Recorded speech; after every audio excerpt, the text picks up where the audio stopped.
This is the story of the Times of India, the world's biggest English language newspaper, starting a mass movement for political and social change in the world's largest democracy. The idea was to light a fire that we fanned and fueled over the next several months through press, internet and television advertising, coupled with all manner of public demonstrations, television content programming, news coverage, speech making and voting. It was a call for a new generation of leadership in a country of 1 billion people. It all began with us writing the front page of the Times of India on the 1st of January 2007 to mark the dawn of India's 60th year of independence. Before it went to print, the ad was shown to Amitabh Bachchan, legendary film icon and perhaps the most famous Indian alive, who was inspired enough to read it out on national television that day. I read the piece and I felt that it was very inspirational, very uplifting for the country. There are two Indias in this country. One India is training at the leash, eager to spring forth and live up to all the adjectives that the world has been recently showering upon us. The other India is the leash. One India says, give me a chance and I'll prove myself. The other India says, prove yourself first and maybe then you'll have a chance. One India lives in the optimism of our hearts. The other India lurks in the skepticism of our minds. One India wants. The other India hopes. One India leads. The other India follows. And quietly, while the world is not looking, a pulsating, dynamic new India is emerging. An India that no longer boycotts foreign-made goods, but buys out the companies that make them instead. History, they say, is a bad motorist. It rarely ever signals its intentions when it's taking a turn. This is that rarely ever moment. History is turning a page. For over half a century, our nation has sprung, stumbled, run, fallen, rolled over, got up and dusted herself, and cantered, sometimes lurched on. But now, in our 60th year as free nation, the ride has brought us to the edge of time's great precipice. And one India, a tiny little voice in the back of the head, is looking down at the bottom of the ravine and hesitating. The other India is looking up at the sky and saying, it's time to fly.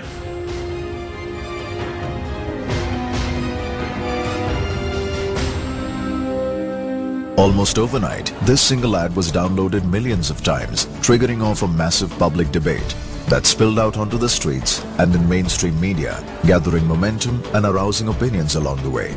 So overwhelming was the feedback that we simply had to harness the simmering undercurrent into a nationwide call for action. It was time to launch the next phase of the Times of India campaign and empower normal citizens to stop talking about issues and start doing something about them instead.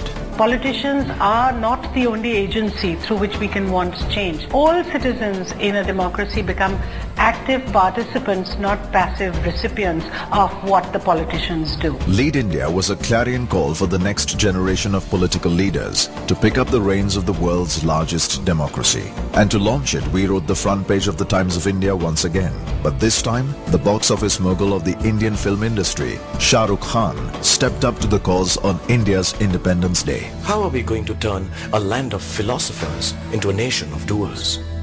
Are we going to keep thinking about what we should be doing or do something about what we are thinking? Are we going to simply shrug our shoulders and blame our infrastructure, our bureaucracy and our political system? Or are we going to roll up our sleeves, get up and actually do something about it?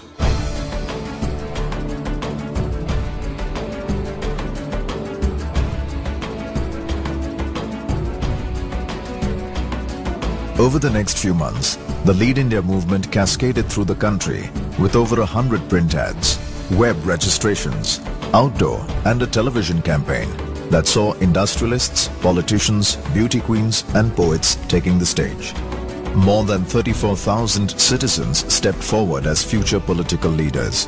They were filtered down to 24 and then finally to 8 through a rigorous session of interviews, debates, group discussions and eventually public voting through SMS. Doesn't matter who becomes the leader, any one of you. But if you make a difference to them, that matters. Finally, on the 2nd of October, the birth anniversary of Mahatma Gandhi, these 8 courageous Indians got ready to face the nation on a primetime reality show on national television. Star TV, the country's largest television network, now joined the Times of India and the Lead India movement. In the next 10 weeks, these 8 would fan out across the countryside tackling real citizen issues, facing the toughest grilling sessions from accomplished names in public life, and garnering support for the cause they believed in. The Times of India had placed 8 potential new leaders on the national stage. Soon the race to the finish began hotting up, and Indians across the country went to vote via SMS for a winner who would receive $100,000 to fund any public project, win a scholarship to the Kennedy School of Political Leadership, and a platform to contest the next general elections. Finally, on the 9th of February 2008, Mr. R.K. Mishra was crowned by the Times of India as the winner of the Lead India campaign. The honors were done by none other than the former President of India, Dr. APJ Abdul Kalam. I believe Lead India movement is the best movement I have come across. And so, a campaign that started as one single ad for a newspaper ended up championing the cause for change and fresh leadership in a democracy that's 4 times the size of the USA. Today, all 8 candidates have taken the stage in public life, and the Times of India may have well helped unearth the country's next Prime Minister.